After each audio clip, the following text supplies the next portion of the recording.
بسم الله الرحمن الرحيم نحمده ونصلي على رسوله الكريم. We greet you with Assalamu alaikum wa rahmatullahi wa barakatuh from my sitting room here in my home in the Caribbean island of Trinidad. And our topic is that we're returning once more to the Great War.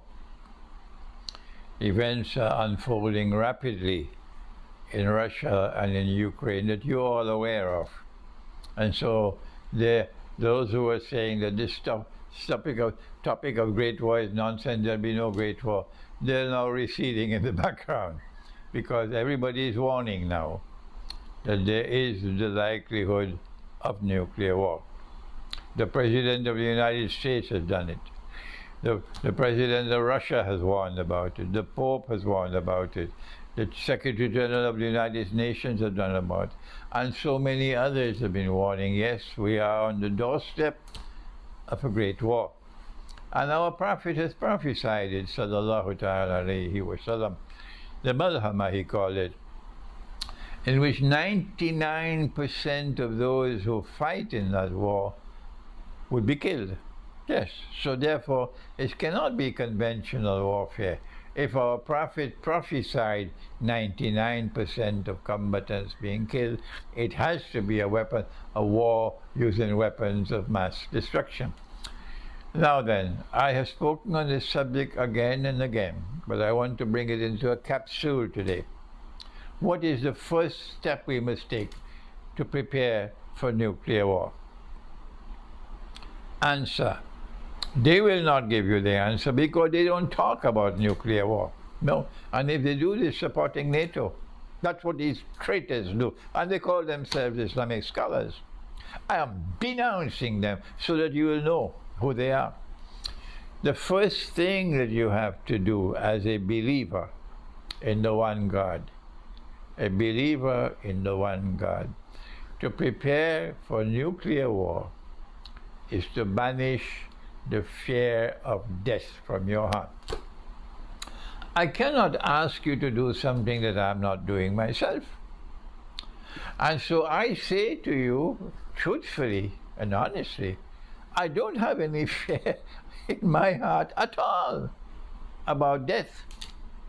No. And I never had any fear when you had your COVID circus. The COVID circus and the 3 feet social distances and your face mask and all that circus.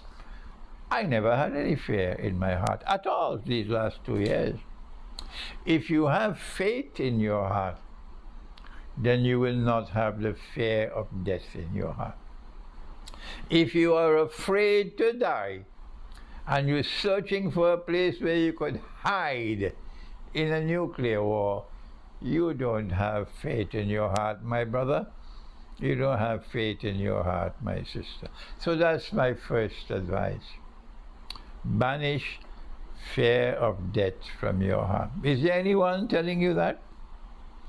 The second way to prepare, as people who follow Prophet Muhammad alayhi salatu wasalam, the Christian will give you a different answer, the Hindu, the Buddhist.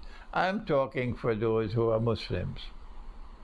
The second step in preparation for the Great War is to seek protection from the Quran.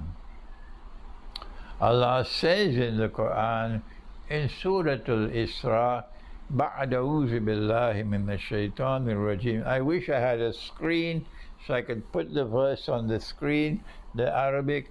I don't translate the Quran, but I'll give you the explanation. بَعْدَ أَعُوذُ بِاللَّهِ مِنَ الشَّيْطَانِ الرَّجِيمِ وَإِذَا قَرَأْتَ الْقُرْآنَ. And when you recite the Quran, meaning as Allah recited it, not the way the Darul Ulum asks you to recite it, no, the way Allah recited it. وَإِذَا قَرَأْتَ الْقُرْآنَ. When you recite the Quran as Allah recited it, and as He ordered our Nabi sallallahu ta'ala alayhi wa sallam to recite it, He says, وَإِذَا قَرَأْنَاهُ فَاتَّبِعْ قُرْآنَهُ. And when I have recited the Quran, O Muhammad, sallallahu ta'ala alayhi wa, you must also follow that way of recitation. Suratul Qiyamah. So the second step is to recite the Quran the way Allah recited. وَإِذَا قَرَأْتَ الْقُرْآنَ جَعَلْنَا بَيْنَكَ وَبَيْنَ الَّذِينَ لَا يُؤْمِنُونَ بِالْآخِرَةِ حِجَابًا مَسْتُورًا. This world which is waging war on Russia, this Western world, is a godless world. It's a godless world. They don't believe in a hereafter. And Allah says, if you recite the Quran, we will protect you, put between you and that godless world who does not believe in the hereafter. We will place a hijab which will cover you. What more do you want? When will you start reciting the Quran? How many years now I've been asking you to recite the Quran? MashaAllah. I get so many emails from different parts of the world. Sheikh, I am reciting the Quran the way you taught us in your book, The Quran and the Moon. And I complete the whole Quran every month with the correct ajza. And Sheikh, it has changed my life. I'm getting the emails all the time. So when will you wake up? There are those of you who are close to me, and I love you, and yet you will not recite the Quran. What more can I do? When Allah calls me away, I warn you, don't ever say that you are my student. No. You bury me, you make a dua for me and get back on the battlefield. I don't want people praising me. You are my student only if you are reciting the Quran every day. The best time is in the morning, and you are completing the recitation of the whole Quran every lunar month. And this is the second way to prepare yourself for the Great War. The third preparation for the Great War is you better find a good guide to guide you. There are bogus scholars out there, bogus, who gives you a version of Islam that the Western world doesn't feel any threat at all. It's like a Sunday lunch for them, that version of Islam that comes from these scholars.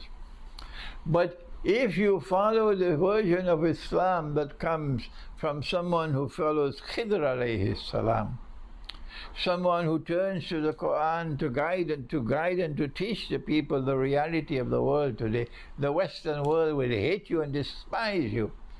So look for a scholar of integrity. Look for a scholar who can throw light on the world today. Look for a scholar who can tell you the Great War is coming. Look for a scholar who can help you to prepare for that Great War. Don't look for these fellows who are like marshmallows who sing for their supper and they close the doors of their masjid on me. The fourth one, preparation for the Great War, is you must stock up on blankets, on warm clothing, on food which is non-perishable like canned food, stock up on water, stock up on firewood. I am stocking up on firewood. Stock up on lighters to light a fire.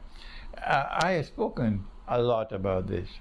And you will be able to get more security in the remote countryside than in the city, where there will be anarchy when there is no electricity, there is no running water, there is no supply of food. People will be fighting each other dog eat dog in the cities and breaking down your home, your doors of your home, if they suspect you have food. So get out of the cities, please, and go to the remote countryside, as I am myself doing. That's why I'm building that small home. It's just 100 yards away from the beach, the remote countryside of Trinidad, and I can get fish to eat. Now then, the last thing I want to say is to direct attention. If no nuclear war takes place, who are those who are most vulnerable?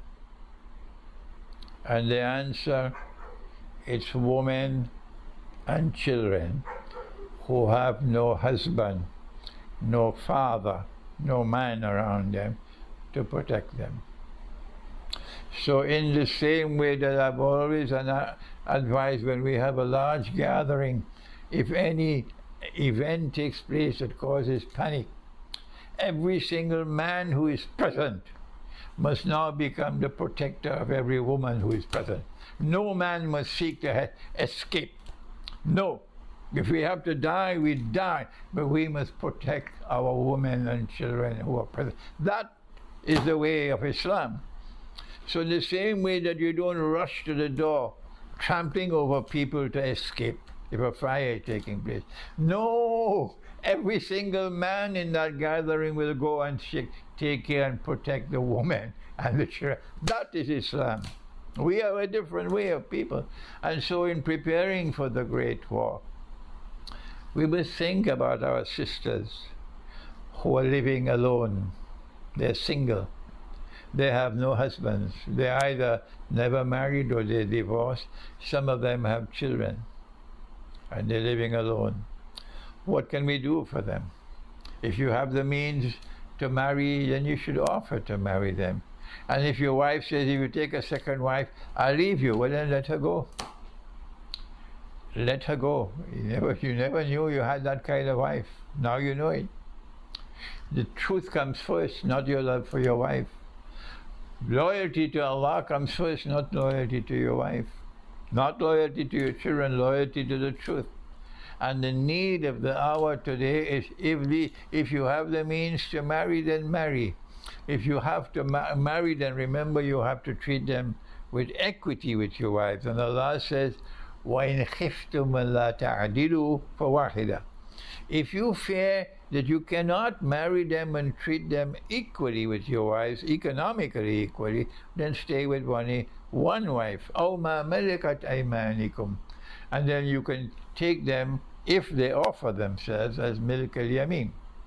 But there is no mufti today talking about milk al-yamin because they all say this is a slave woman and there is no slavery today. So that's the end of that chapter. Next topic. Next topic, please. That's how they dismiss the subject. But if you have a milk al-yamin and you're taking care of her and you're providing food and clothing and shelter and protection for her, mashallah, what a thing. A house for you in Jannah. But if you have sexual relations with her, then you run the risk that they will say you're committing zina. So I have suggested, if you fear that, then you must make a nikah with her. Then what else can we do for our sisters? This is the most important part here. If you can bring a number of such women together, and those who have children, and put them in a big house or in a complex where they can live together and support each other, and they might be able to even meet some means of livelihood. But you are doing it. You are providing for them if you have the means. The wives of the Prophet ﷺ lived in huts. They were comfortable living in huts. So if you can do that and you bring a number of women, they're not your wives, they're not your milk al-yamin, but you are bringing them together and providing them with the security of living together rather than living alone. And ensuring they have a place to sleep, ensuring they have food to eat, and most of all, they are protected. This is the last thing I want to speak about. That these women also, in the chaos which has followed the Great War, remember what happened in Syria, the amount of zina taking place, the slavery, enslavement of women in Syria, and they call that Salafi Islam. So these women will be even more vulnerable to sexual attacks when the Great War takes place. And remember what happens when you commit zina. I have said it many times. Dajjal wants to encourage zina, because when you commit zina, which is adultery and fornication, sexual relations, meaning sexual intercourse, without the legal framework of marriage, or medically, I mean, then what happens is that all the nur in your heart is gone, and you are inside, you have only darkness. And when you have only darkness inside, you can't understand Dajjal. Every tune that Dajjal plays, you will dance to it the way they dance 3 feet apart in Salat. On all of these massages, they were praying 3 feet apart and with their face mask. Like Dajjal's tune, they were dancing to it. Deaf, dumb, and blind. But if you have nur in your heart, you won't do that. I never perform my salat in any jamaat with people standing 3 feet apart. Never did it. And I never perform my salat with a face mask. Never. No, I prefer to pray at home than to go and join that circus. So, if you are able to bring these women together and provide them with some security, and provide them with the means whereby they have food to eat, they have clothing, and they live together to keep the company each other, these women will be safe from that zina out there.